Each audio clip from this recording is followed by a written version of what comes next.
What is going on, everybody? Welcome to episode number 12 of the MUTAGENTS live stream. Thank you for joining us. We're excited to do our best to entertain you guys for the next 90 minutes or so while we entertain ourselves talking some TMNT. Boys, how we doing? Going well. Going well. Good to hear. Good to hear. Alrighty, let's say, listen, we've got a fun lineup to get through tonight. We're talking commercials, as you might have seen in the thumbnail or the title. Deano's got a lovely slate of nostalgic commercials for us to talk about. We're also going to be deep diving a little bit into the vehicles, some of the iconic vehicles that really kicked off the vintage TMNT toy line. We're going to do some action figure spotlights. I've just remembered that I don't have mine handy, so I'm going to have to scurry off and grab that at some point during a commercial break. But before we get to all of that, let's rip through the chat and say g'day to everybody that's tuned in early and hanging out with us. G'day, Johnny. Thank you for tuning in, buddy. Hope you're doing well. G'day, Nate. Hey, Nate. Hanging out with us, mate. We've got Jonathan, my mate, all the way from Quebec, Canada. Hello to you. Hope you're doing well. We've got Ian. How are you, bud? Repping Toy Box Collectibles 2.0. Thanks for hanging out with us, mate. Looking forward to catching up at Collecticon this weekend. Oh, yeah. Who's going? Yeah. We've got Mrs. Insane in the Toy Brain supporting us as always. We've got Deano from Geek Strong. Hey, buddy. Driving to work. Driving to work. I thought you would have been on your way to the gym, mate. Normally, you're en route to the gym when you're hanging out with us. G'day, Jewel. Hey, how are you, Jewel? We've got Yeehaw. Yeehaw. It's all fired up. We've already said g'day to him. We've got Phil. Treasures for Trigger. Phil. Hey, buddy. We've got Sean. G'day, Sean. Thanks for tuning in. Monique's asking, is it matching shirt night? It is. It is. Not planned, but it is. No, not planned. No memo was sent around. We don't coordinate our outfits. If we did, I'd be wearing a hat right now. But I like that we all have the same mentality. I do. Yeah, I do too. I think Maddie's there in chat too, Scotty. We've got Maddie. Hey, Maddie. Maddie. And I think that brings us up to date. Oh, no, we've got Jeff. Jeff's in. Hey, Jeff. G'day, Jeff. Thanks for hanging out, mate. Hope you're doing well. And Deano's just mentioned that he's picked. Deano's actually, I don't know if you guys actually, where's Deano's? I'm already losing. He picked up the new toilet taxi. I saw his reel. I saw Dean's reel that he put up. And have you done a full review yet, Dean? Because I heard it's a lot. Is it bigger? Bigger, yeah. Much bigger. Plus, it comes with a figure that was never released. So yeah. Does the figure have an articulation, Deano? He's trying like any sort of like ball joint head or anything like that? Pull over if you are. Very cool to see Deano picking up some TMNT though. I love that. It's a cool release too, that total taxi. It's a vehicle they should have done. It is. It's a fun one because it's different. It's not just It's not one I would have picked. They would have done as soon as they have. No. Straight after the second drone. Yeah, it's not one of the obvious ones. So it's cool that they take a little bit of an obscure vehicle to kind of re-release this early in that. So yeah, I think it's a cool choice as well. Deano's not opened it up yet. Yeah. So hopefully when he does, we see a review because I'd definitely love to see that figure up close as well, being an exclusive figure that we didn't get back in the day. 100%. But how are you, Scotty? We didn't ask you how you were. I'm good, mate. I'm good. You know, I'm a little weary after a big Monday, but you know what? I'm finishing Monday on the right note, you know, chatting all the things we love with you boys. So I'm good. I can't complain. And as we mentioned, mate, looking forward to a big weekend this weekend for Collecticon as well. So definitely going to be a fun toy week. Kicking off with you boys talking TMNT. Sorry?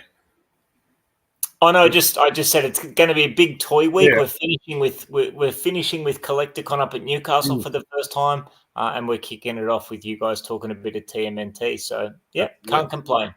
That's it. I'm looking forward to Collecticon. Just a new venue, new place. How exciting! Yeah, I know. Yeah, I know that a lot of people are going, and there's a whole handful that aren't going, like in vendor wise. So it's going to be it's going to be fun for sure. I'm not like honestly, I'm not. I don't know, like. I'm just looking forward to the experience this Sunday. Like, I don't have like a big wish list. I've not got my hopes up as far as things that I'm really looking to pick up and bring home with me. I'm just looking forward to the experience of checking out a brand new toy fair in a brand new location for the first time, and make it a little bit of a road trip while we're at it, and just hanging out. So I'm looking forward to it. That's it. I hope it turns out all right. I hope to find at least one or two things. I don't want to come home empty-handed, but you never know. You never know. No, that's it. No one wants to come home empty-handed. So that's for sure. Oh, the stuff I've already probably got off Tony B. I've already got stuff to bring home. You probably have no chance of that, Deano. You probably have no chance of coming back empty. Can't help myself. No, exactly. Yeah, Toy Fair is at Newcastle. Up in the Hunter area this Sunday. So CollectorCon's first foray out of Sydney, which will be exciting. So should be a good one. It'd be cool if we pick up like some Queensland vendors come down, or even like Coffs Harbour way. Yeah. We might be getting something out of it. But. That's exactly something we've been talking about, Ian, just together as a group. Like, are we going to get new local vendors for that region that we don't get at Penrith and the Campbelltown one? So thank you. That's exciting. Pretty big number. That's good to know. It's good to know. Yeah. Yes, indeed, Phil. Leave no toy behind. That's our motto. That's for sure. And no worries at all, Yeehaw. You are most welcome. Nate, we certainly hope to see you there, mate. We've been looking forward to it. Matt mentioned that you might not be able to get there this Sunday, but we certainly hope you can. So keep us posted, mate. It's been too long. Yeah, I hope you do, buddy. It has indeed. All righty. So should we rip in with our first topic of the evening? Do you want to set us up, Deano? Definitely. The crowd is going wild, so we have to. So this the first topic is going to be around nostalgic TMNT commercials. So commercials about the toy line and some other little ones. Finish off with a bit of a funny one. So what we're actually going to do is we've named this part 1 because there's just so many TMNT commercials and they're so good across all the different lines. So I picked out a little handful of them. What we're going to do is we're going to play them and watch them. And then, we're just going to talk about the nostalgia behind them and just our thoughts on some of the ones that came out in other lines. So, Scotty, when your finger's on the trigger, you may go. We'll just play them one by one and we'll just have a chat about each of them as we go. That's it. And everyone in the chat, jump in if you remember seeing it or anything like that. So just any thoughts and feelings. We'll see if everyone enjoys it. Awesome. Sounds good. Before we do, just want to say g'day to Jeff. Thanks for joining us, mate. Hope you're well. And Nate, I couldn't agree with you more, mate. And with that, let's rip into some commercials with this first one here. Their battle-ready sewer tubes, featuring wacky pizza slice and oars, depth charge, and rotating foot blaster. Let me show you my new toy. It's the Foot Ski, with its deadly harpoon gun, shredding torpedoes, and electric leeches. Could this be the end of good, clean fun in the sewer? Here goes the neighborhood! Teenage Mutant Ninja Turtles. From Playmates. That's awesome. How was they had the wrong voice? Well, that's the funny thing with a lot of the commercials. Like the voices for the commercials are just so out there. Yeah. It was a cool commercial one. But I know that's one of your favorite commercials. It is.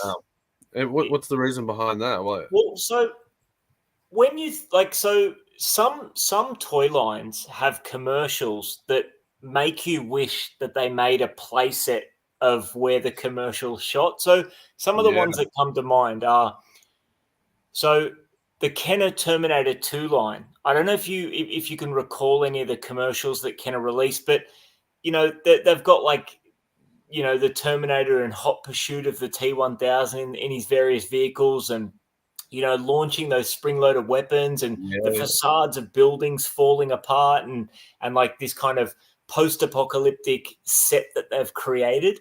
And it always, those sorts of things always make me wish that they released some of those like environments in which you could play out some of those scenarios with the action figures. Another one is Dick Tracy. Like in the Dick Tracy toy line, they've almost got like a street setting with a bank and the local cop shop and all that sort of stuff. With the vintage TMNT line, like I don't recall that many TMNT commercials that had awesome little backdrops or awesome little sets, but that one with like the actual sewer and the waterborne vehicles are actually floating in this subterranean sewer environment. I think that is awesome. And it just makes the toys seem so much more fun than if you're just scooting along your carpet of your bedroom or something like that, which is the reality of them. You know what I mean? You're telling me you didn't take your party tube in the bath with you? Well, I never had any of that. Environment.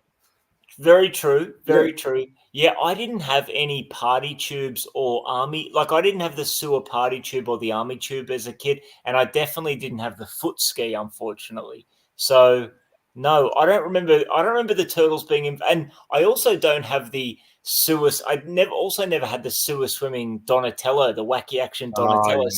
So the turtles, I don't think the turtles ever got a run in my bathtub as a kid. Maybe I should do it. Maybe I should make up for lost time now. But I grew up with a pool container. Did you have one of them? That was my turtle in the bath. I wasn't taking my other ones in there. Yeah, I remember I grew up with a pool, so I definitely remember playing with the party tube in there, and the turtle would never stay in. He would always fall through. It was so annoying. Did it float with a figure on it, or did it start it toppled. Yeah, because I seen a dude put one in his fish tank the other day. He put the Leo one, the most expensive one, in his fish tank, and I'm just like, and he goes, "Yeah, it didn't float." So the tubes float, but they can't balance with a figure sitting in them. Not well. Not well at all. Not with and same with the foot ski. Hey, Scree. The foot ski I didn't have until I was an adult, so I didn't know that it didn't float. Might have to try that out. Sorry, I missed that. You've not checked to see if the foot ski floats? No, Jonathan there is saying that the foot ski doesn't. Float, which is a really bummer because it's designed. It so looks like it would float. It's a cool looking vehicle, that's for sure. I like the foot ski. And as he comes along with Mikey on the head there, Mikey doesn't float. Yeah, either. You put him half the electric eels. So that was our first one, and I've kind of picked these commercials to go with something that's happening around. So that was Scotty's favorite commercial. I like that one. We'll start off with that one because just to put a bow on that, like when we were talking last month about the concept of like a play labs, like some sort of large crowdfunded TMNT project that would actually get us on board. Like that commercial kind of inspired me because I was thinking of like a multi-level diorama set that actually had some subterranean. And look, we're adult collectors, so I'm not gonna. I don't need water in my collection room, but you could even have that. You know when like diorama builders or war game painters do those like dioramas with like they're almost like hardened plastic water, clear. Yeah, like the model water. Yeah, exactly. Like I'm imagining something like that underneath the sewer with all like your tubes and all your aquatic vehicles underneath there. And that commercial definitely made me think of that. Put up Phil's comment because Phil's got the perfect environment for it. There we go. It's perfect. All right, well, let's rip into the second one. So this one steps out of the vintage line, but it goes with it just goes. Just play it. Just go.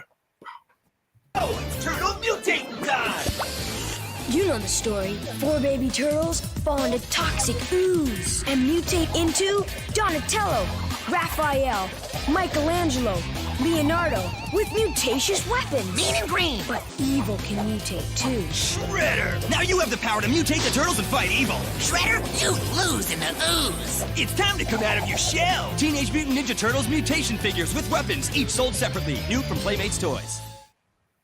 That's sick. So is that the 2003 one? So that's the 2003 Mutation Turtles. Now, every incarnation of the turtle brand and lines that have come out has had Mutation Turtles. So the reason I picked that is because the next Mutation figures, the new figures from the new movie now, they have just released their commercial for the Mutation figures. So every line has them, but that one is just so cool with the ooze dripping down and then going into it, and you see Shredder and that, because you had Splinter last episode, where was it last episode?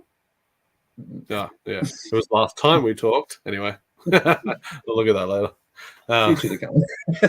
Sorry, but yeah, so just the mutation ones I thought were pretty cool to match up with what they're bringing out again now. So they don't change. Playmate just rolls them, just roll them out, just go again. I never knew that. I never knew that. Because I mean, obviously, I knew that there was the mutations wave in the vintage toy line in about like 1992, maybe, or 1993, and then obviously the Mutant Mayhem line has sort of riffed on that original concept with quite a different execution of mutations. Or they're like the mix and match figures, aren't they, with interchangeable parts? They're the mix and match ones. They're a kind of newer sort of concept. Yeah. These mutation ones, they've been in vintage all the way up to now. But that's pretty cool. And I loved how the commercial, like when it showed them mutating, it almost had the sound effects of like those, Ninja Strike sound effects. Like, when they were, doing each step of the Can we hear it again? Can we hear that again? I'm not going to do that again. But that's really cool. And yeah, that fluorescent like ooze like effect was sick as well. Ian appreciates that one. Yeah, that was just a cool one to sort of. I didn't know about it either. Cool. Yeah. So rip into the next one. Turtles are assaulting the Technodrome! Inside are the Foot Clan's weapons storage chamber, Krang's laboratory, and Shredder's master control room! Huh? Turtles? Oh, they've been spotted! Now they'll have to watch out for the I Spy radar, that hidden ooze pit, the spike back door! Turtle soup time! Oh no, an ooze scanner, a brain scrambler, and mutant manacles! Can Leonardo rescue them? Sure hope so!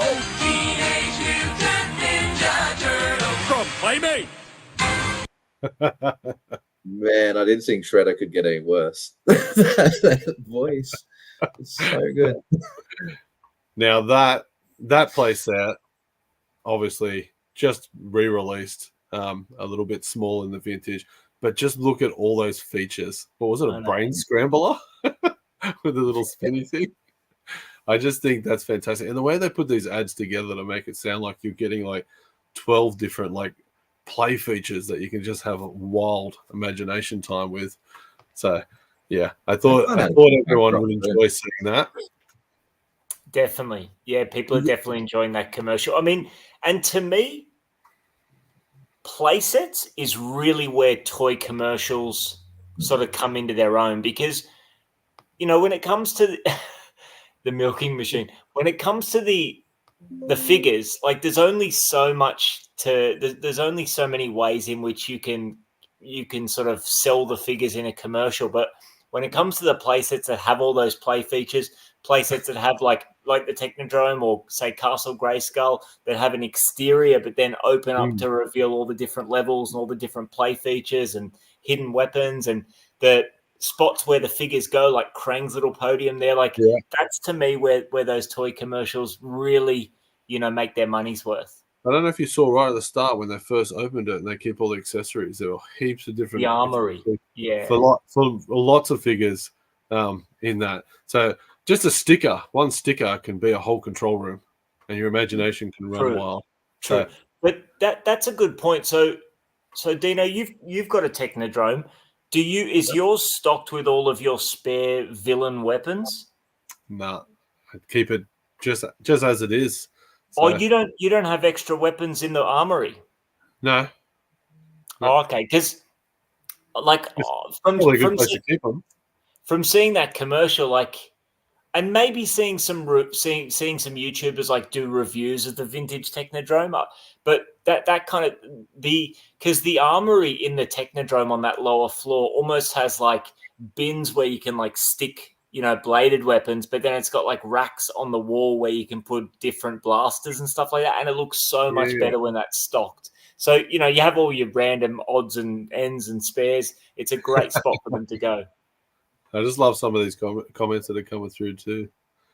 Phil's on fire tonight. Keep it up, Phil. Love it. Yes. Yeah. Well, the Indiana Jones rolling eyeball. Yeah. So good. But that worked, like, because they're underground, and the way that they even had the turtles at the start, then giving you that effect that they're not as big as they are to the Technodrome. Because if they were life size, they'd be like little tiny ones. That's exactly right. Mini mutant sets. Yeah, that's possibly spot on, I reckon. Good idea. You know what I find cool about the Technodrome too? Like, you got Android Krang, and he's got the hole in the bottom. Like, it's for like when I was a kid, I thought it was just for your thumb. You know, I didn't have a Technodrome. I didn't have a sewer playset. But on the Technodrome, you've got the piece you can put it on, and then on the sewer playset, there's also a piece I'm pretty sure you can put Krang on it. Yeah, it's like, did they design it for them, or did they just? My idea is farming, and they're like, oh, it fits. You know, like, because that Android Krang came afterwards. I'm positive. Yeah. So when was the same time? Didn't it? Technodrome. So that Krang, the original Krang figure, and we'll get to that because that's the figure I'm spotlighting. So I'll be able to show exactly what Dan's talking about. But so yeah, that original Krang figure came out in 1989. Technodrome came out in 1990, and the Android body was that 91. Yeah, I think it was. So it was first. Yeah. So I guess they might have had that idea, or they just built the Technodrome to have it. Probably just some executive with a little Krang on his finger, and he's like, "We should do something with this more than this." True. Probably molded better that way. Came off the mold easier. Yeah, it's definitely part vehicle, part playset. I mean, I think of it more of as a playset, but it's on like tank track, so I suppose it definitely qualifies as a vehicle. Does it roll? It does. It does roll, yeah. It's a fucking vehicle then, because what's any difference to a mutant module? Really, like it's the same. It's a vehicle, isn't it? Like 100%. It's more a vehicle than a playset. It's a vehicle, but when it's set up and open, it can't roll. You know what I mean? Yeah. So it's almost like like a mobile fortress kind of thing. I guess it's two in one. Mobile playset, yeah, definitely 2 in 1. Just want to shout out my wife Sarah. She made all the backgrounds for all these different video clips, which we tried to match them with something that sort of went with them. I was gonna call that out and give credit where it was due. So when we were talking about, you know, how we would logistically share these commercials, I said to Dean, in an ideal world, we'd have like I said in an ideal world, we'll have Mutagens themed backdrop, so it's a little bit more interesting than just showing these commercials full screen, because some of them are fairly low res, and it was challenge accepted on the Taylor's part. Not only one, but I'm noticing now they're all different. Yeah, they're all different. So kudos. That is brilliant. Did get challenging. But let's hit the next one. Alrighty. Turtles making a mutate. When trouble strikes, Mutation time! Leo mutates into his fearsome katanas. Mikey into battle-ready nunchucks. Let's do this! And Raph into his mighty side. Turtle power! Now making a mutate. Teenage Mutant Ninja Turtles figures to weapons, each sold separately. Wow. I've never seen these. That is one that I've never seen. So when I stumbled across that was my pick to go in. So don't think that's across any other line. Thank you, Anne. Major missing character there. Donatello. They couldn't transform him into a stick, I guess. Poor Donnie. Yeah, where's Donnie? But I just thought that was fantastic. Like that childhood play feature. You got your figure. Did they actually come out? Well, yeah, they came out, but I've never seen them. I don't remember. No, I've never seen them either. And I reckon if you did see them, they'd just be parts of them. Like you'd have half of Raphael. Yeah. But yeah, so that's from the 2012 Turtles line. I just thought that was a very unique commercial to have in there. Like I said, this is a mixture across all of them, so we want to really taste a little bit of everything. And you what are they saying? Might have to get those down. Oh yeah. No. Thanks. But I want to see them. I want to have a go. Yeah, I mean, as a concept goes, like full marks, because so when did they come out? 2012. Yeah, it would have been it's in the 2012 line, so somewhere in that period. Like when it gets to 2012, it's kind of difficult for Playmates to come up with completely new concepts that are original and haven't been done to death. So it's definitely an original concept.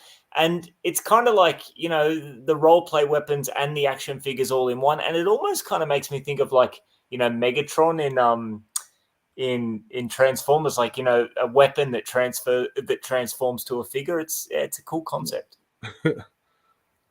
All right. Yeah, I just thought, why not? So what do we got? Very cool. Enzo's here. Let me just radical, dude.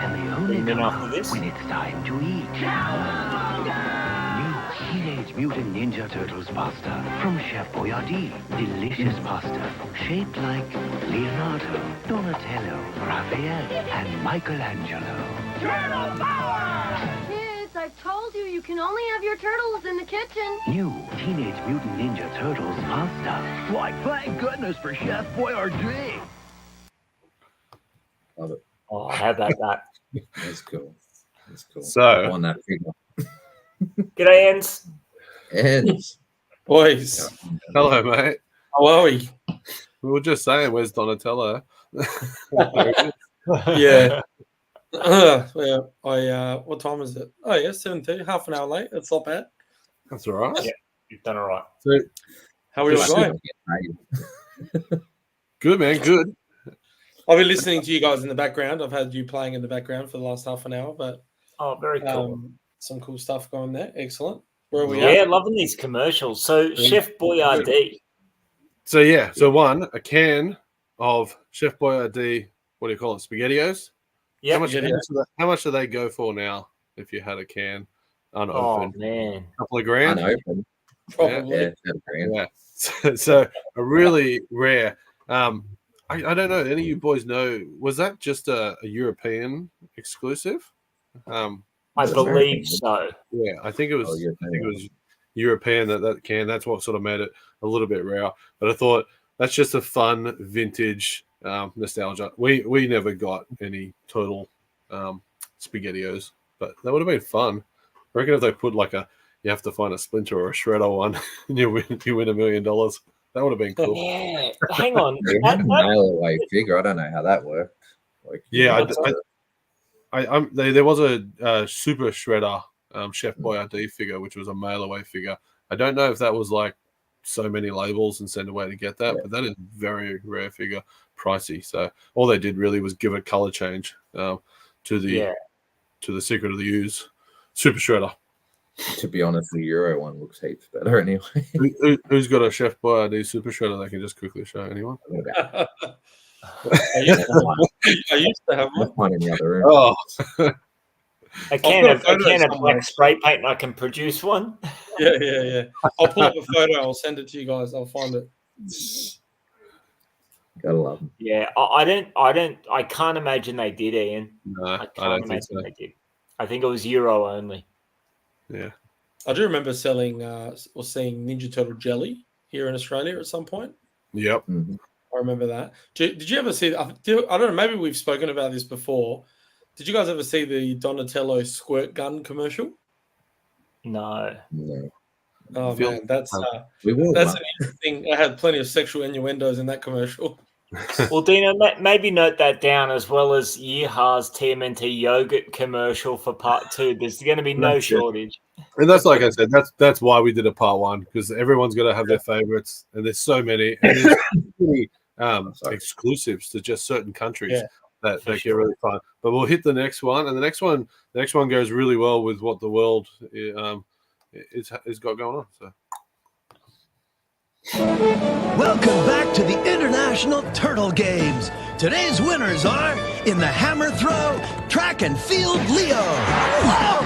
Next, it's Hot Dog and Mike tearing up the slopes. At the pool, Super Swimming Ralph is making everybody else look all wet. And Powerlifting Don is making those weights fly. Look out! Oh, hope the Turtle Games were as much fun for you as they were for me. Love it. That was good. Yeah. God, a lot of effort went into them, eh?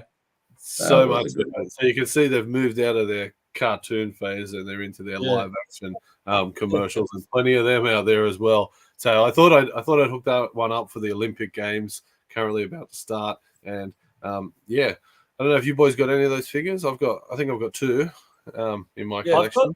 I've got sports figure, like the sewer sports, but not the Olympic, not any of the Olympic ones.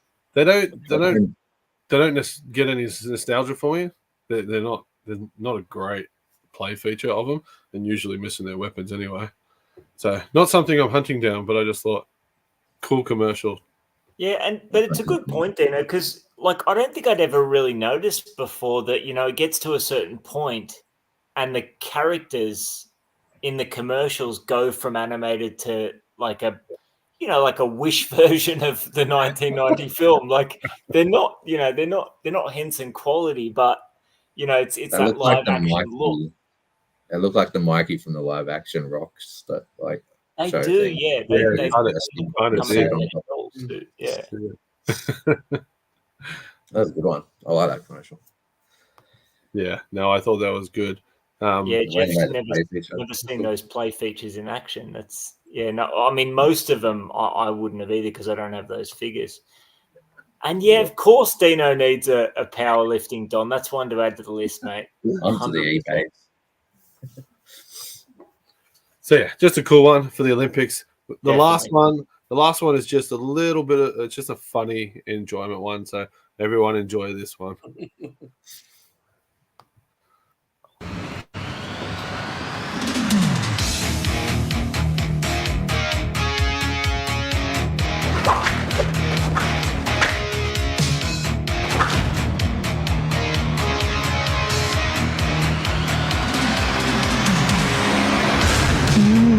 Sauerländer Gurken, knackig im Biss. Yep. The next time you eat a gherkin or anything, just a pickle. I love gherkins too. I love pickles as well. Yeah. So stumbled across that. And that's what I mean. There are so many of these like regional commercials that are just fantastic, and that actually says that like there are banned commercials that never made it through the rating systems in those countries, so they never actually got to play them. That was in Germany. That probably would have been released. Yeah. So I've got on mine playing. What turtle's that from? Well, that's like a Michael Bay look, isn't it? Michael Bay. Yeah, so that's Michael Bay period. Raphael. Yeah. Bootleg Raph. But have you been able to, like, when you found that commercial, were you able to find the story behind it, whether it made to air, whether it had, like, who did it, like? The most I could find that it didn't make it to air. So, okay. Yeah. When you look at the jar too, the branding looked a bit sus, like it was just like a skit or something. It's just really like it could have been a skit, like but that's what I love. Like that was. I still love that show. When I first saw that, it was hilarious. But like the way it's shot, it actually, like, it looked fairly decent quality. Like it didn't look like a couple of high school students made it. You know what I mean? Like, music, it could have been like a Saturday Night Live, like in Europe or something like that. That's done that sort of skit where they put like a full frontal type deal, fast forward type skit show. That is part one of a few commercials that I wanted to show you guys and just just share. So I hope everyone enjoyed it and the chat enjoyed it. So if they did, we'll do more. If they didn't, that was brilliant, Deano. Thanks for teeing that up, mate. Thanks to you and Sarah for organising that, and doing the copyright checks and doing the backgrounds, the background graphics. We certainly appreciate that. That's awesome. And I'm keen to do more of this. Like as we said, there's so many commercials from over the years. Like I always think of the commercials from the vintage toy line, the ones that I remember watching as a kid, or the ones that feature the toys that I collect nowadays. But it's cool that you went a little bit broader with it and showed us some other stuff that we definitely haven't, or that I haven't seen before, Dan, as well. So nicely done, mate. That's it. I wanted to get you guys watching at the same time as the chat, so you were just as excited. For sure. Those weapons. I'm going to be researching them after this. Those weapons, they're different. Thank you, everyone. Yeah, same. How you going, Enzo? Not bad. Pretty feeling refreshed at the moment, which is good. Had a lot going on the last few months, and school holidays. Kids went back last week, so I feel a little bit more relaxed because we don't have them every day, obviously. But yeah, no, all good. Just trying to play catch up with life at the moment. It's good to see you. Adapt and evolve like everyone else is doing. Well, it's nice to be at quartet again. We feel whole. Yeah. The screen's more full. That's right. That's right. All righty. So before we talk vehicles, let's do our little spotlights. Dan, did you say you've got something you wanted to unbox or open up, or? Yeah. So I've got like something on card that I'm going to take off. It was taken off anyway, so I thought I'd just leave it for this. Because I do owe the chat an apology. Why do you owe the chat an apology? Well, I wouldn't say I've lied. I kind of like said a little fib about something that I thought was true and wasn't true. So a couple of episodes back, I think it was when I was doing a figure spotlight, I was talking about a Ninja Power mock card and how it had two different types, had a brick background and then like a glow in the dark background. So I'll just put it up so you can see. So this gold here, when I read online, it said that it would glow. So I seen this online. I needed this figure because it mutates into Yamato Yoshi. And as I am a character collector, I thought it's the only way you can get him. So I seen it for cheap. I thought, stuff it. I can pull it off card. The card's pretty messed up. But then I'll also have a Ninja Power card, which I didn't have. And I could test the theory. So paid the money off the vendor. He was nice enough to give me a good deal. And got it home, or arrived in the mail. Got my little black light on it, put it on it. No glow, my friend. It was I wouldn't call wasted money because now I've got a mint figure in the collection, but it was a good little test. But yeah, I just owe you an apology if anyone remembers me ever saying that. So yeah. Was there a variant that was glowing, or he just when I seen online it was a sewer spitting Mikey. So there might be, it was one website I found it on, so it's a bit hit and miss. People talk shit, so it's it could just could be anything. But this definitely does have two different types of backgrounds. Instead of having the yellow here, it will have a grey and has like a brick shading behind it. So yeah. The other weird thing about this is it's a mutating splinter that's remodeled rodent samurai sage. So it doesn't actually have anything on this card or anything about Yamato Yoshi or anything like that. So it's I guess they never really used it. Look at it from Jeff's perspective there. You actually have the non-glow variant, dude. That's even rarer. Yeah, the rare and sought after non-glow. Yeah, actually, I've got a question which Ian's just asked. Why do you own a black light? Because I do it. Actually, we got it with a COVID test kit. It came with a COVID test kit back in the day, but I use it with all my glow in the dark figures that I'm customizing and shit like that. So it comes in very handy. Wow. But that's all about it could be used other reasons. We are staying in a hotel up Newcastle, so it could take quality control. Yeah. You're not going to stay there if you turn it on. Yeah. You won't go to sleep. There we go. We got him undone. He's got a little strap on his back. Gosh, no fuss, Dan. You ripped that straight off. We didn't even hear the I pre-done it. So, oh, you pre-done it. Ah, sneaky. That's Hollywood tricks right there. Let's see if I can do this. Hey guys, I actually really like this figure. I think it's really beefy and it's good. Okay. Yeah, I really don't even want to do this.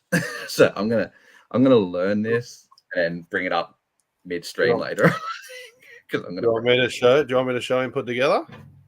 Yeah, you change yours up. I was so gonna break it. I feel like I already broke it. But yeah. So just pretend that just pretend you've done yours and quickly flick to me. Oh, see, there you go. Whoa. There you go. You got to watch the hands. Hollywood. You got to watch their hands. They seem to break off. How do you do the hand? I'll just do it later. Yeah. You got to you flip the top, then you got to pull it up. So you pull that up and twist it, and that's where they break off. Ah, nice. But as you said, yeah, that's the only way you can get him. Back to you. So what's he come with? Let's have a look here. Yeah, we don't want Dan to break a vintage figure mid live stream. I'm already taking one off card. They're gonna kill me as is. So I don't even know how this thing works either, boys. We just lost 10 views. Yeah, I'll figure that one out. And it's a cheese. It's literally a cheese knife. Yeah, I can't get the knife side out, but oh wait. Here we go. Here we go. There we go, fellas. Yeah. That's what cheese knife. That is kind of cool. Yeah. What else does she come with? Oh, you got the ooze canister. That's pretty cool. How it's on the translucent sort of. That's sick. It's a chunky boy too. Compared, it's probably the same as Shredder's. Probably is. What else we got here? Oh yes, we do. Right, so. What's that beautiful plastic that we love? Yeah, this is cool. Oh shit! Oh, he's lost it already. Does it smell like your childhood? It's got a nice smell. Actually. We're all weirdos. That was like the 90s. That's cool. I've always been a fan of this style of weapon in the TMNT. How it can, they're hiding it. That's cool. And you also get a club by the looks of it. Let's see what this thing does. How good is that sound? Okay. I broke it. I think this club's meant to break. The club transforms. Yeah, it's like a crossbow or something. Yep. Pop him back in without breaking him. Nah, should be right. Yes, there you go. Like that, yeah. Oh, that's pretty cool. And it's got a little arrow too, like you can see the little arrow indentation. Yeah, that's cool. Yeah. That is a cool figure. I must admit, if I could learn how to transform it, it'd be better. But have you got Shredder? Have you got Shredder? No, so he'll be the next one. Yeah. So I totally forgot about these. Like I've only got about 6 more characters to collect, and then I can start chasing all other random shit. But I totally forgot about these guys. I knew about Bebop and Rocksteady, but I didn't even think I could get it. And then I just brain fart, and I just got to transform it. And April, don't forget, she turns into a giant cat. No, I don't need the werewolf April. I don't need it. It wasn't part of it. It's a weird choice. Why is it a werewolf? Like these are all like different. Touch the ooze and the same. Shredder gets dressed. She turns into a cat. But what I also found weird too, like actually there you go. You can actually see. So that's what the other card back looks like. It's got that grey. But they don't even have the weapon. Any of the weapons on the card back. It's a bit plain, eh? Yeah, they're very plain. It's got the whole line. Obviously, you can see all the mutating lines. How many pizza points do you get? We got 1 pizza point here. So not even classified as like deluxe. Yeah, I'd love to try really cool these days, see what they send back to me. It's a fun figure. You get a free catalog. But yeah, no, it's a cool figure, and like I said, it was a bit of a test too. I was praying it would blow. I was still taking off card because I'll keep the card back, but yeah. So, what do you do? Dan, what's the go with that Ninja Power card back? Because So was it certain regions? Because you mentioned that like you've seen a sewer spitting figure on that card back, so it's like different waves sometimes used it. So it was part of like the only ones I can find of Ninja Power ones are part of the 10th anniversary line. Yep. So this is actually a 1994 or 95 figure, I think it is. No, 96. So this is very late. So they yeah, I'm not 100% sure where the Ninja Power came into it. It's not hasn't got any like other language on it other than just made in China.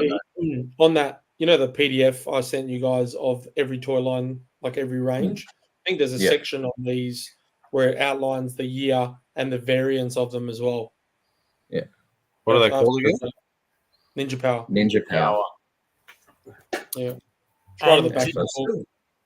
Still Teenage Mutant Ninja Turtles, so it's obviously not UK sort. But we got the like a lot of our mutating ones were in box, right? So it's weird to actually see these. There was a couple different versions of it. Yeah, it's weird to see these on card. Which, to be honest, I think. So that's what Jeff's asking. That those were the mutations figures that came in an actual box. No, they're different again. Yeah, they're different. So Mutation Splinter is 1992. He's the one that would have came in the box. So. Correct. Yeah. These are later. So this was like right at the end when they were like struggling, I think, and they just rehashed them. Yeah, but it's the same figure. No. Yeah. No, 1992. So it's the same figure. I don't think it's the same figure though. Have a look at that book. Yeah. I think there was slight changes. Okay. Maybe different paint up. We'll have to compare ours, Dean.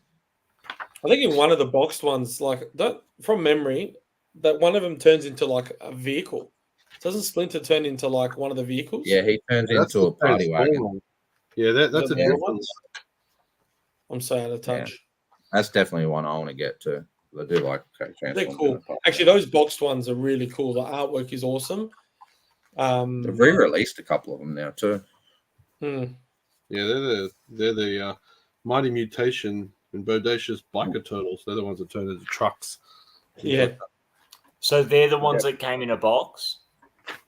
No, the 1992 ones the mutation figures came in the box. I'm not finding anything on this. What was the name again? I think it's Bootlegs. Bootlegs. Ninja Action? I'll see if I can pull so Ninja Action it's called, Ninja Action. No, Ninja Power.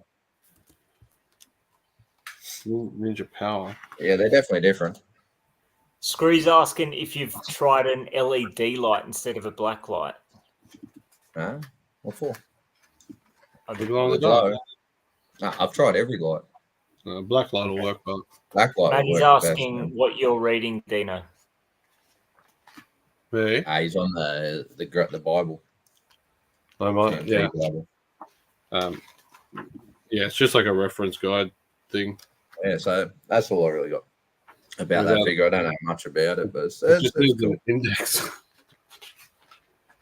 Keep talking. Ignore me. I'll pull mine up as well. I'm going to see if I can find it. Yeah, that's cool. I really like that Splinter. I find it really beefy and detailed. It's really cool. Yeah, Jeff, it looks like the same figure to me as well, but I'm yet to get to those mutations figures, so I'm not 100% sure. It even looks like when they done the mold, because it's got like a cross weave in the actual design. So it really looks like they just got a fly screen and wrapped it around it. It was still like soft because it's like perfect. Perfect pattern for it. Like a texture in it. Yeah. Nice. Yeah. Gotta love Splinter. Alrighty. So I'll do a quick. Sorry, Dan. No, I was just going to say you can go, Scotty, and if I find it, I find it. Yep. So I'll do a very quick spotlight myself. So I'm going back to the original not the original, the second wave, 1989. So when we looked at that Technodrome commercial, you saw that, Krang had his little podium spot, and Dan was talking about how, Krang's got a little, almost like a large peg hole for him to slot onto that. So the figure I've got here is the first version of Krang that we got in the line. So 1989 second wave Krang, or the second wave figure, the first version of Krang. So really, when you think about Krang as a character and how important he was to the animated series, he was probably the first figure that they had to make in that second wave, because he arguably, I think, could have, in terms of when you think of his prominence in the cartoon, like that, he arguably could have made it into that first wave, but he was a lock for the second wave. And here's the figure here. So basically, you've got your little, you've got your little sort of Krang, I suppose mini figure with the articulated tentacles, and then his little bubble walker that he's in there. Now, I had this figure as a kid, and I was kind of a little bit underwhelmed with this figure as a kid, because, when I think about my memories of watching Krang on the animated series, as a young fella, like so it was only really the first season where he was like begging Shredder to make him his android body. For most of the time that we saw him on our screens, he was in the big android body. So to get him in this little bubble walker that doesn't even really resemble the bubble walker that he had in the original season of the cartoon, I was a little bit disappointed by this back in the day, but still a pretty cool figure. Now, if I take him out of his little bubble walker and look at him up close, this is what Dan was referring to. So he's got like a large peg hole there, so he can slot onto his little podium in the Technodrome. Now, his bubble walker has these little robot arms that peg into the side of it, and I don't know if you guys know this. I mean, maybe you do, but I'm no genius. But that little podium that Krang sits on in the Technodrome has two little pegs next to it, and these robot arms fit on that, so you can slot. So I'm trying to get my hands on a spare set of these robot arms for the bubble walker to slot next to him, next to my Krang in my Technodrome. So I didn't know that. Yeah, there you go. There's another little feature, and then he just comes with one accessory. So he comes with his little ray gun here. And then the accessory that's always missing, like if you're trying to get your hands on one of these vintage 1989 Krangs, the tricky part is this little hose that connects the walker to the gun. That's the part that always seems to be missing. If you can, if you got all that, you got a complete one. And then the other challenge with this figure, when you look at him, you can tell like he's a horrible stander. The way the joints on his legs are positioned relative to like the weight of the figure and the walker, he just refuses to stand up. So he's a tricky one. But aside from that, you've got a really clean one too. The bubble fogs a lot on them. Yeah, so that actually looks really clean. I've got a nice clear one. I'm a sucker for like really crystal clear, translucent figures or translucent accessories. Like, I've gone through a few to get this one kind of thing. I've upgraded a couple times to get this one. This actually is my childhood one, but it was missing. It was missing the arms, the hose, and the actual dome. So, all of my childhood figures that I've still got, none of them were complete. Like when I found that shoebox of childhood figures, none of them were complete.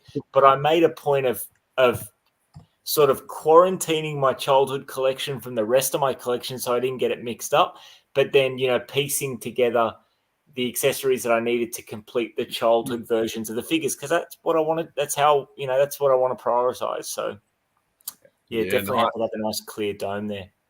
I wish they put a peg inside it, like for that hole, because it always likes to lean over and then fall out. Sometimes when you try put it in, you get the arm you've actually got to lean this thing over to find a point of balance, and you're 100% right, Dan. The figure will just topple out. Yeah.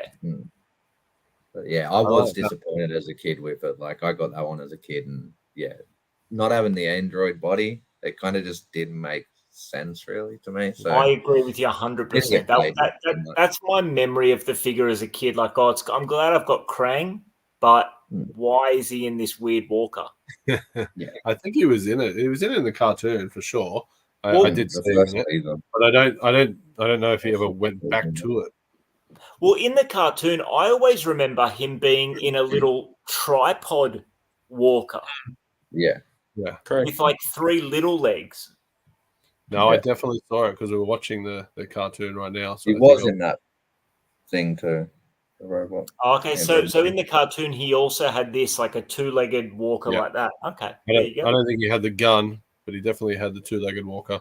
But fun thing for the chat as well. We might have covered it when we did the spotlight on the Krang android body. Is the Krang figure themselves? They're the same figure from the Krang android body and the walker, except it has veins. So the Krang android figure actually has veins through it. While the one that comes with the walker is just pink. There's nothing more to it.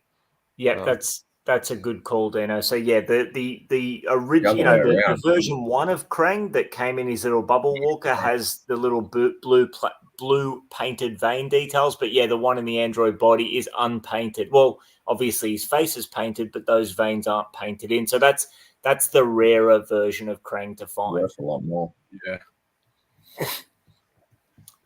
I love Ian's comment. Very versatile toy. That's using your brain.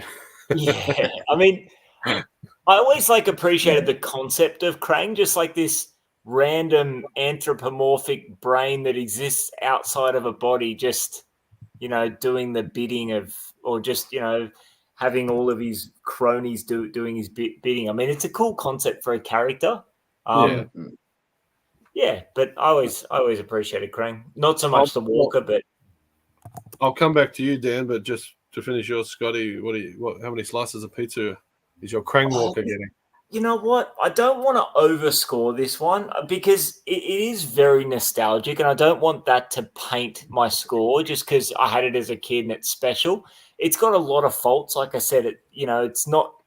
I didn't think it was particularly true to my, when I thought of Krang as a kid. He doesn't stand up, limited in the weapons.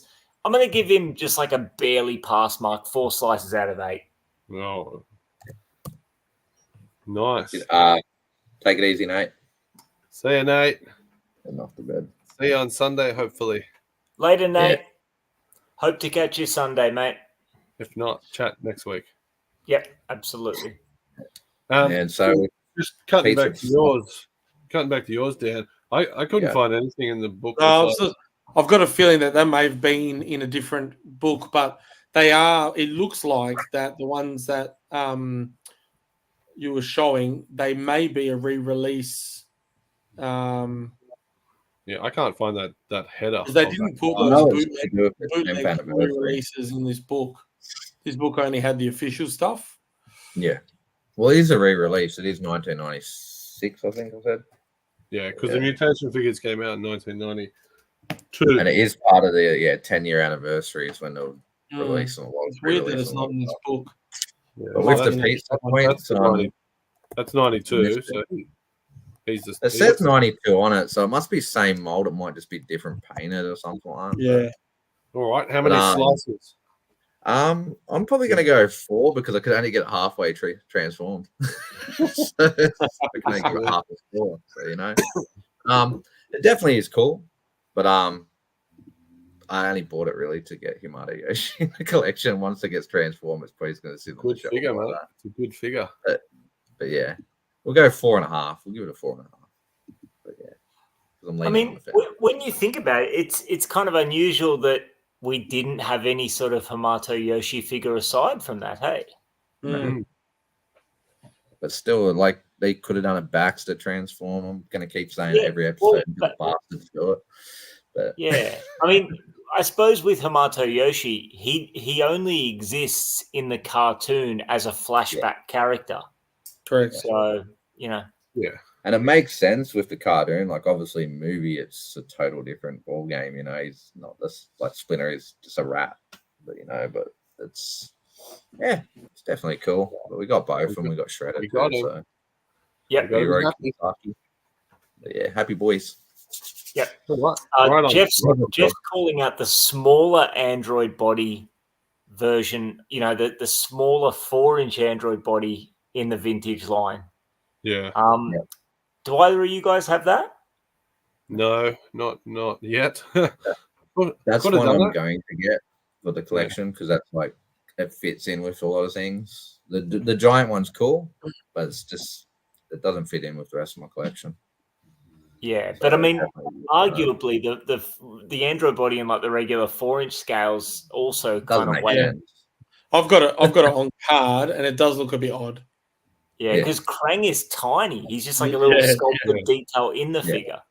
I guess it sort of matches more with the prototype of what the giant android body was going to be. It comes with the different hand attachments. Oh, true. That's a good point. Yeah. Best of both worlds for me. Yeah. For sure. All Right righty. on time.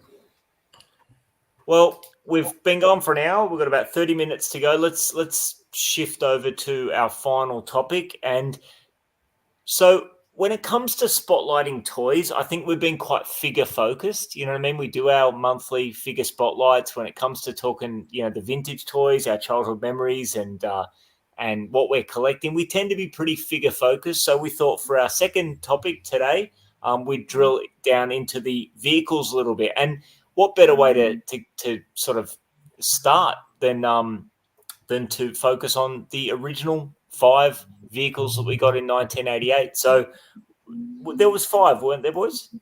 Yeah. Mm-hmm. So I think 4 vehicles for the heroes, 1 for the villains. 1 for the villains, which was a bit unfair. 1 for the villains.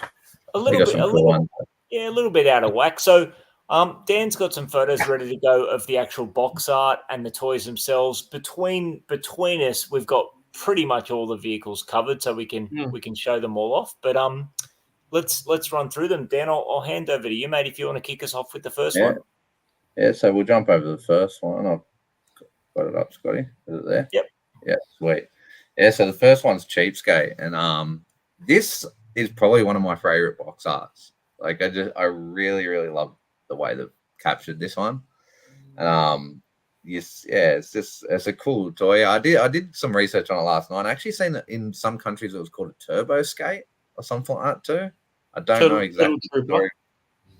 No, it was called. It had turbo skate, unless it was a bootleg version of this skateboard. But yeah, I don't know. Maybe they didn't like the word cheap. But it was definitely different. That was definitely the most played with vehicle I remember as a kid, just because the turtles were always skateboarding. It was part of it. True. So I was always using it as a skateboard, as it is, to play. So and it had a cool play feature where you could shoot the foot out and stuff like that. But the other thing I found out last night too, with this, because this is obviously a Teenage Mutant Hero Turtles box, it's Bandai got on board with that. I didn't even know that, but they must have had something to do with making the toy at that time around. But that's cool. Interesting. Yeah, I didn't know that until you mentioned it either, Dan. Unless someone's genius. I think in the UK, from memory, they were the distributors. Maybe it might be for Playmates. Are we sure that's correct? But no, I'll look it up. Didn't slap it on there. Who knows? It looks correct. But, yeah. Who knows? Yeah. So we'll jump over and have a look. There's the actual vehicle itself. Definitely a cool vehicle. Always love this one. And it was, like Dean said, it was probably one of my biggest ones I played with as a kid too, because it was so easy too. It was just the turtles rocked on it, and it was just fun to kick the foot soldiers in the face with and stuff like that. Yeah. Definitely got a fun play feature. Yeah. And you see a lot around. They must have sold so many of these things. I know. It was obviously the cheap. They're the easiest vehicles to get.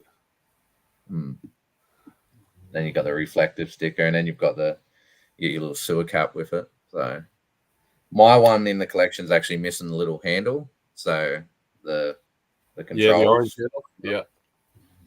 But I'm missing the handle, and I'm missing the flag.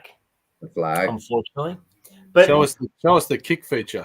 Yeah, I will show you guys just because the play feature is fun. But again, you have to excuse the shape this thing's in because it's missing the handle and it's missing the flag. But the cool thing about this, and the sticker's bloody good. Well, what's that? The sticker on the back there looks pretty good condition. It's not it's got the decal there, but. Like, I suppose when it came to launching a new action figure line in the late 80s, early 90s, like you needed to have some cheap vehicles, and that's where this would have been great because I'm sure the price point for this probably wasn't that much more than a figure. I would imagine. But $14, $12, probably not even probably $8.99 or something. Yeah, like the main feature with this thing is like rolling wheels. So as Deano said, like as a kid, you'd have all sorts of fun with this. Now, the vintage TMNT figures, as we've discussed previously, like especially the 4 turtles, they weren't real good at standing up because they were all posed in those. They were all sculpted in those dynamic poses on tiptoes. But vehicles like the Cheapskate had foot pegs in them, so you could set them up. And the sick thing with this is it's got a little sort of kicking feature. So that thing hurts too when you get your finger. Yeah, you can just imagine skating up to some of the villains and then hitting them with the old boot to the face. Yeah, because the brake on the back's like you when you're on a skateboard and you pull up. Yeah. Exactly. Yeah. So a cool vehicle, definitely like a fun little cheap and cheerful vehicle for the line, building into some of the more expensive ones. Shit, yeah. Who wanted a giant fan on their skateboard as a kid? Right. Yeah, so we'll jump over to the next vehicle. G'day, Defeat of Deception. Thanks for joining us, mate. Hello, buddy. Next up, something next level. Ooh. Yeah, this one's different. I like this. It's so cool, this one. Knucklehead. Yep. Yeah, so I this is the only one I haven't actually got in the collection, but definitely got cool box art. I've always loved that about this one because it's kind of using the same RAF as the skateboard back on Cheapskate. But as you can see in the lower picture, if I can learn to zoom a bit better, I'm hopeless, guys. Sorry. You can see it actually had red handles in the. Oh yeah. Oh yeah. So, yeah, they obviously that's a prototype version of it before they actually. Yeah, definitely got some and then obviously in the box art you've got the red handles too. I don't know all its play features. Deano's probably gonna take over with this one because I'll come in there. A huge. That's it there. Multiple man on this one. That's it there. So yeah, designed for the foot to sort of perch on, I guess you would say. He did have a little where are we? Sorry guys. He did have a little what do you call it? Seat belt that hold him on. But it was always horrendous, I remember as a kid. So you've got your little control and you would hold him up above and I'd just get a turtle or something. So yeah, he would come down, you'd have your turtle there, and there's like a pressure plate underneath. No. So what would happen is as soon as it hits the pressure plate, you close up and grab him. That is cool. That's cool. But you can see I love too how they use it's designed as a foot soldier. I love that. It's got those sort of same markings. Look, it wasn't a fantastic vehicle as a kid. But why am I so zoomed? I feel like it came really close to me. That's why I'm getting off. Yeah, it wasn't a great vehicle to play, but it was a very cool looking vehicle, like the big spider. And you do see it in the cartoon. I think in the second season, Shredder gets him to walk it over and catch one of the turtles. Yeah. So zoom out. Is my head huge? You're right. Looking good. That zoomed in a lot more than it normally did. Probably sitting too close, mate. Freaking out, man. Yeah, I mean, I can't. Aside from putting you on spotlight, I can't zoom in on you or zoom out on you, mate. So you might just be sat a bit closer than usual. Yeah, no, alrighty. So definitely, that's the only vehicle I haven't got. I've been chasing one, but a lot of time you do find them broken. Yeah, it has a little wind handle as well that you can wind the cord up. That always snaps off. And I don't actually see that much at cons and things like that. So it's sort of visible. Was that your childhood version, Deano? Yeah. Nice. So it definitely did not sell as much as the Cheapskate. No, that's what it feels like. It feels like it was on the opposite end of it, eh? Like it just didn't 100% as well. Yeah, so we'll jump over to the next vehicle. Because I suppose there'd be a case where, like, if you could have multiple cheapskates and get use out of them, but you know, you could have all your turtles on skateboards, but the Knucklehead, it's you know, it's a one and done vehicle. And that's the only villain vehicle you get with the first series of vehicles that come out. Yeah, exactly. All right, so next we jump over the big boy. This is definitely got pretty cool box art. Like you have all the turtles on the box art. You got a little kid down in the corner having a fun time, but yeah, I kind of wish they put that photo on that one. Yeah, he's literally got my haircut as a child. That's everyone's haircut. I love it. Out the bowl, you know. But this is huge. But yeah, she's definitely a cool artwork they done on this one, and it represents almost everything about it. Like I've been looking over it and can't really pick anything that they didn't do the exact same on the vehicle. It's got a lot of like everything's pretty much works out. But yeah, this is one I actually had as a kid, and I don't think they had bombs in the cartoon, but nah, they didn't. Definitely didn't. I had them in the toy, but for a very short period. Yeah.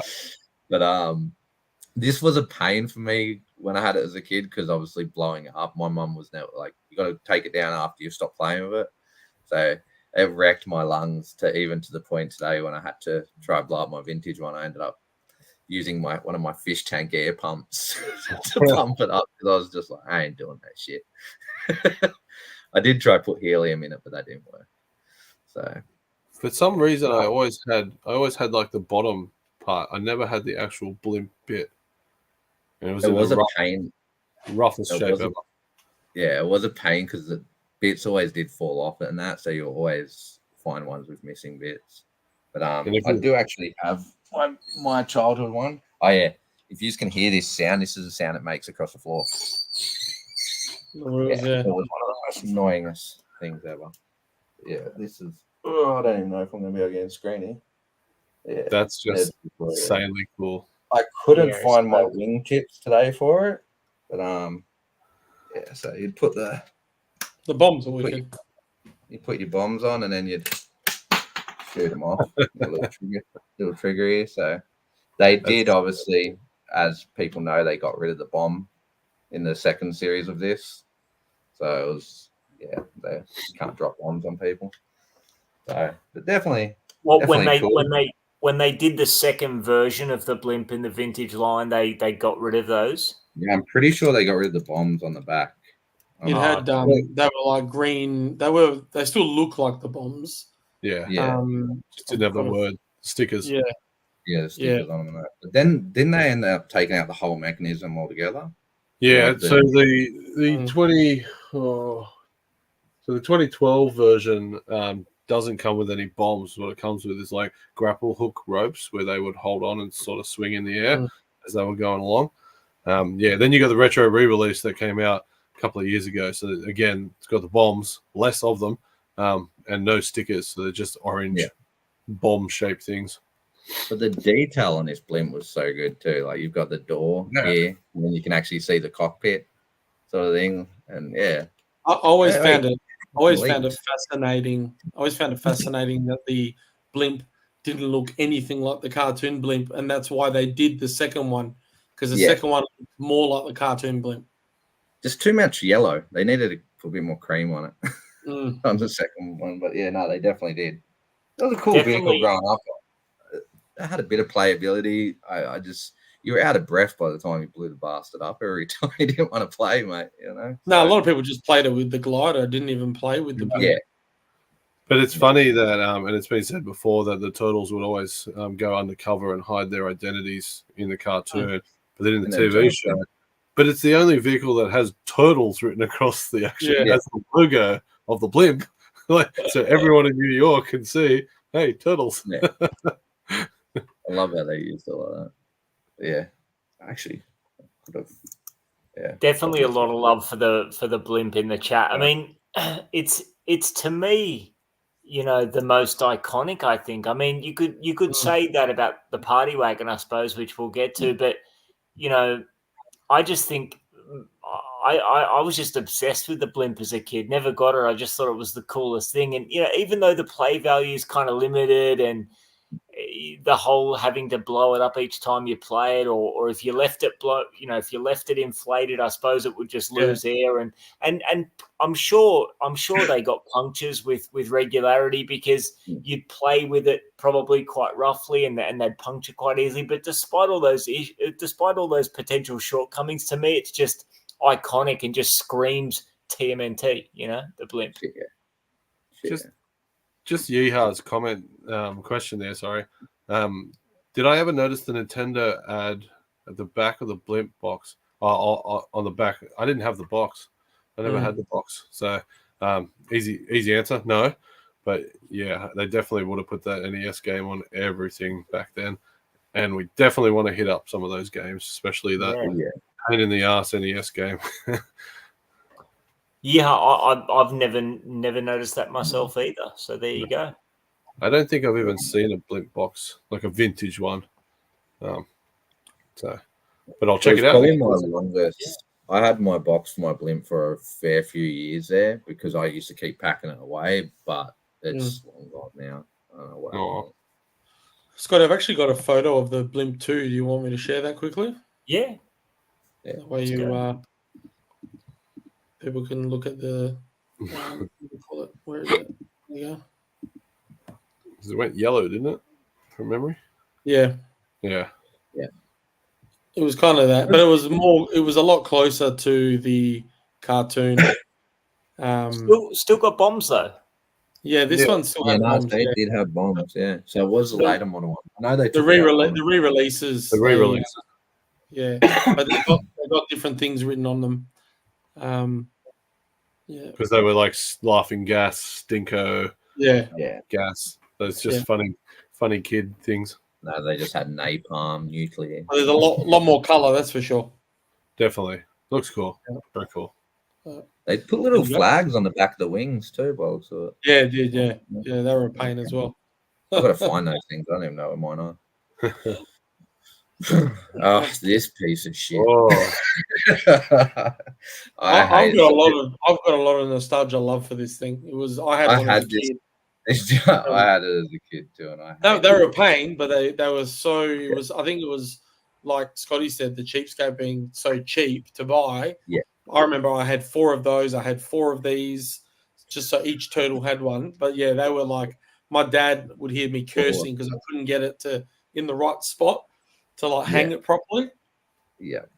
Can we just take a second to be impressed by Michelangelo coming in all guns blazing over New York? He can style this right now. Yeah.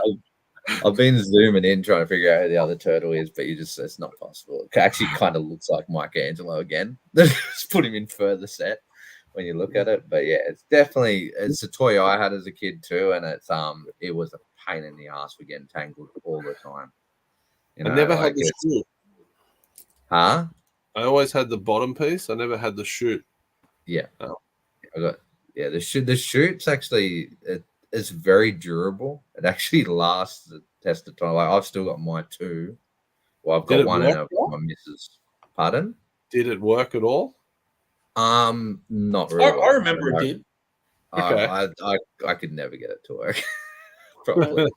I can remember. It was a long time ago. It came down to the weight of those strings.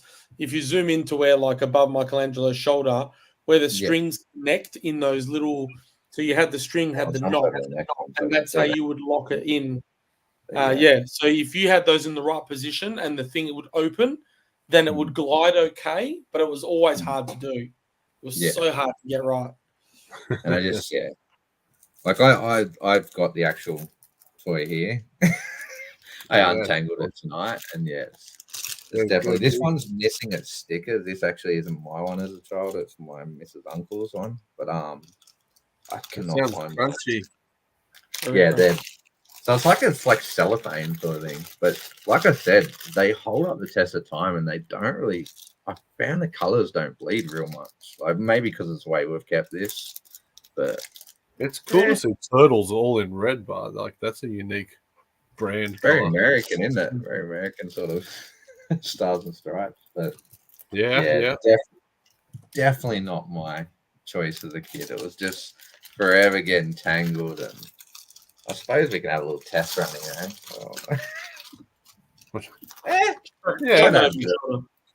Without a turtle. Yeah, I'm not putting a turtle. That shit was sink. But G'day, Rocco. Appreciate that, buddy. But yeah, definitely. Yeah, I'd give this one piece of point if I had a choice. But it's got the nostalgia, I suppose. I had it as a child, but it's Besides, are you showing the next one? Are you showing the next one?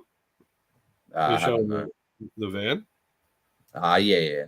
Okay, yeah. So with just one thing with the Turtle Trooper, I never had that as a kid.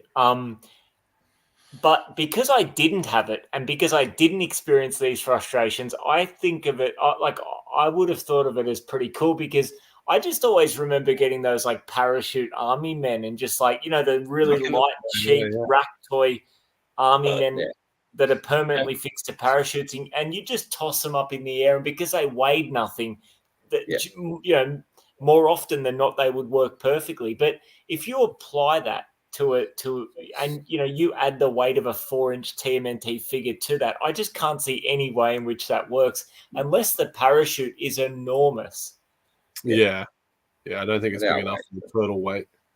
And it's a very hard thing to display too. I found if you kind of pinch it in the middle, it's kind of exactly. I suppose exactly. You can. How do you display that properly and really do it justice? Hey, Scotty. I've seen other people use like the parachute as. Oh shit! I'm playing a guitar here of my daughter's. I've seen people use like the backdrop in their collection, like in the back of like a DTOF, like as a. Oh, okay. Yeah. So. Just spread out as a square. Yeah. So. Yeah. It is an interesting vehicle to have for the first line, like. Sorry about that, guys. Yeah, so we'll get on to the next one, and this one we've touched on a lot, so I'm not going to crack it out or anything. So they asked to get out of the cabinet, but the party wagon, the one that's been obviously reissued, I can't tell you how many times. It's been a while, fair few times now. Obviously, you can see this box is original, but I think the re-release actually had a little cutout in the corner with some sticker or something like that. But I do like the box art here, how you can see the foot soldier getting bumped by the door. It's just got a bombs. Bombs again. Yeah. Bombs again.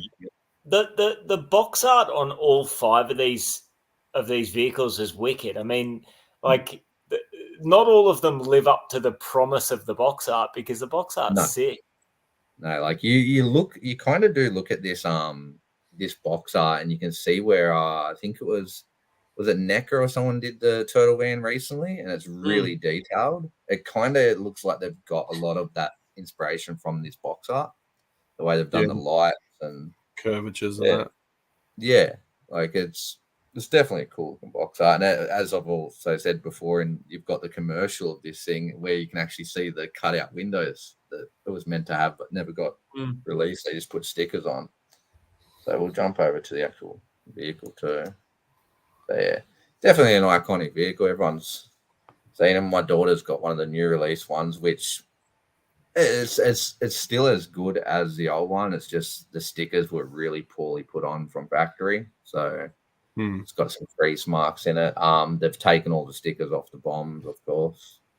That's probably the most nostalgic vehicle that everyone would say that they had. Yeah. All they played with. Yeah. Shit, yeah. And I still reckon the artwork contributed to a lot of the popularity of the sales because obviously, we saw commercials, but the artwork was just really what I think attracted a lot of attention. Shit, yeah. Having all the turtles being able to go into their van and fight the Foot Clan, it's definitely a cool vehicle. The only thing that kind of is a bit of a shame, like as people know, they did the news van version of this. The news van's decked out inside with cool stickers and that. Yeah. did nothing for the party wagon. Like it's just, it's the only thing I'd really put a con on this vehicle. They should have just done the stickers inside. I would have been a bit happier. And I don't think it has a steering wheel, does it? I don't think it does have a steering wheel. No. Having problems driving that one. But yeah, definitely an iconic vehicle. I'm always been a fan. Like I don't know if that's what's got me into liking cars with big fat tires. It's definitely, and it rolls so well too. You push that down a hill, you ain't getting it back. It's going, mate. So, but definitely. I'm with you, Dan. Though the staggered wheel and tire setup is so good, isn't it? Yeah, they TMNT, they did do some really cracking cars. Like the Foot Cruiser, we'll get to that eventually, but it's just the van and that is just they're iconic, definitely. So even. Oh, sorry, Dana, go ahead. I was just going to say, like it holds up so well. Like mine, I used to drive through the dirt and the mud and everything, and I've actually left mine. So my childhood one I have still has all the dirt and dust and everything that's on it. And I've just left it there as a representation of what I used to do with it. So it's a solid little beast. Yeah. Except for that door joint, hey, that seems to be the weak spot on it. Mine is slowly, like my door on my one's been shut for like 3 or 4 years now. I think the last time I opened it, probably 2.5 years, and I'm just slowly seeing that joint just slowly open up. So it's eventually isn't the roof the part that holds the door in? Like it has a little the roof holds the door in, but that spring hinge does get weak over time. But that's another in the new one. Did they keep the roof latch in the new? Yeah, the roof latch. It's annoying as hell because every time my daughter goes to use it, she'll push on the top and it'll fling the door open. She's like, "Oh no, broken." I'm like, no, you just put it back on here. Hey, Rolando. Hey, bud. Hey, Rolando. But yeah, I always loved too when I was doing some research ages ago on this thing. It was like I never realized as a kid that the door's a meat masher, like a tenderizer. Yeah, tenderizer. Yeah. But definitely, it's iconic. Everyone knows the party wagon. Yeah, if you go back to the artwork, and you can see a foot soldier getting mushed by one. See, when the door swings out. Definitely.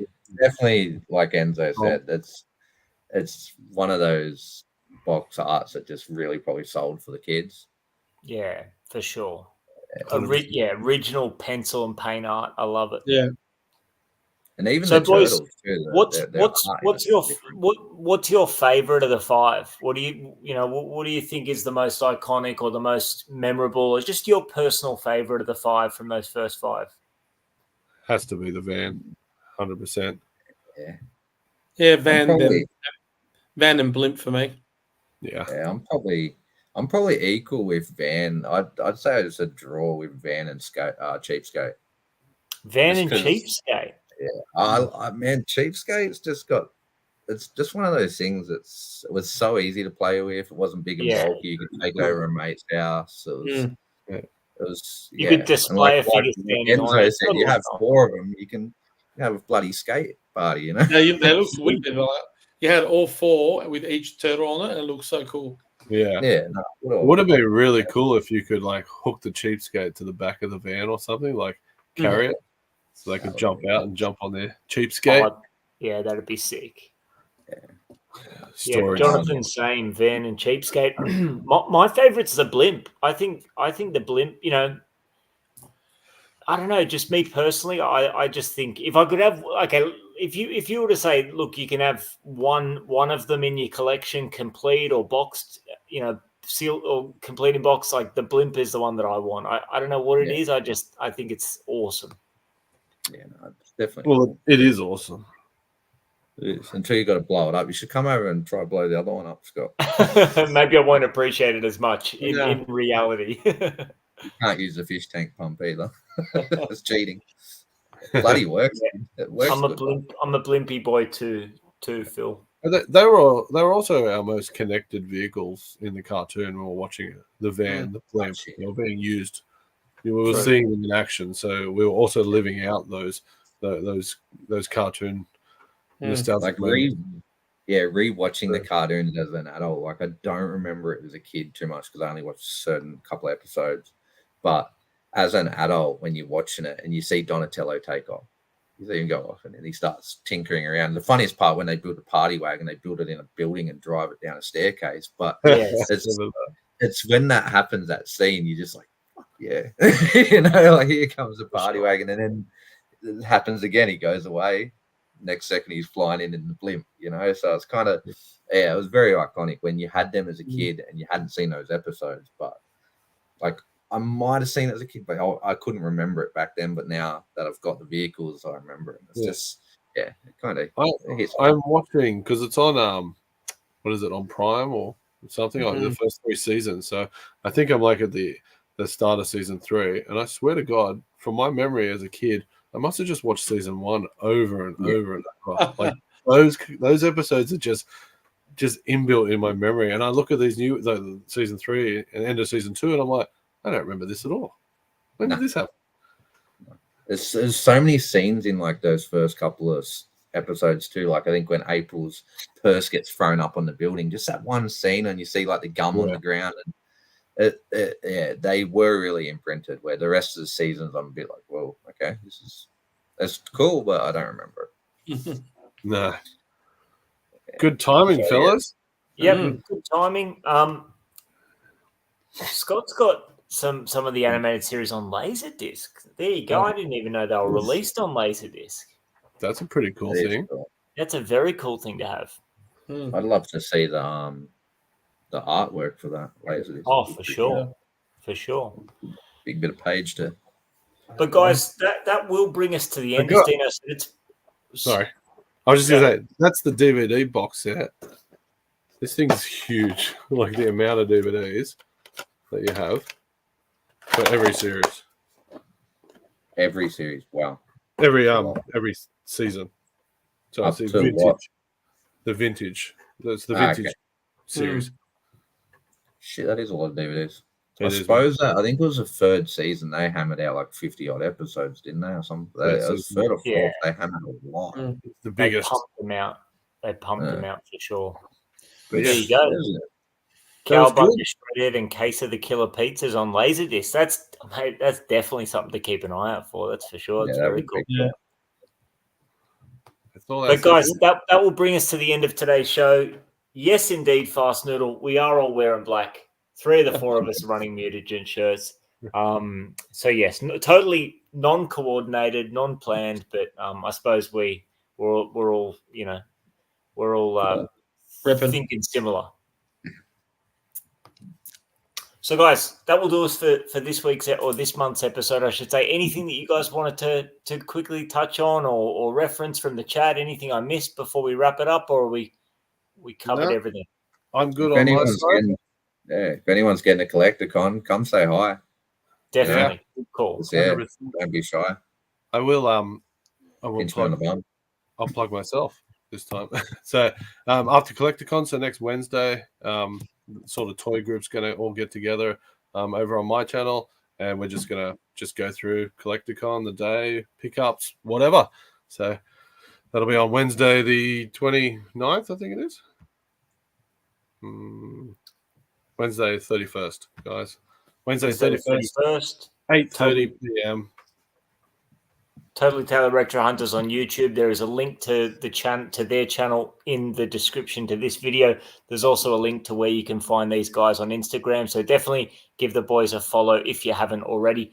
Deano, where can Yeehaw get those DVDs in an Australian region? Ooh, dang. I don't remember where I got these from. I think that was just an eBay purchase. I don't think they actually sold them here. I think it came from UK. Okay. Multi-region player might be key there, Yeehaw.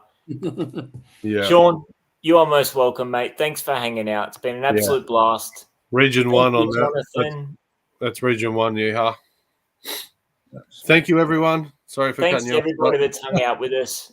You guys make it an absolute joy. The time absolutely flies. So appreciate everybody who's joined us and hung out with us for the past hour and a half or so, whether you popped in or whether you've been hanging out for the full 90 minutes. We really appreciate it. as Dan said, if anyone is up in Newcastle this weekend for Collecticon and you see any of us, definitely say g'day. We're all looking forward to it. Just as much for hanging out and chatting with fellow collectors as we are for hopefully coming home with some toys. But hopefully we do that as well. But guys, until next month, hope you have a great week. We look forward to catching up again in a month or so. And yeah, thanks again. We appreciate you, and we'll see you soon. Take care, guys. See you later.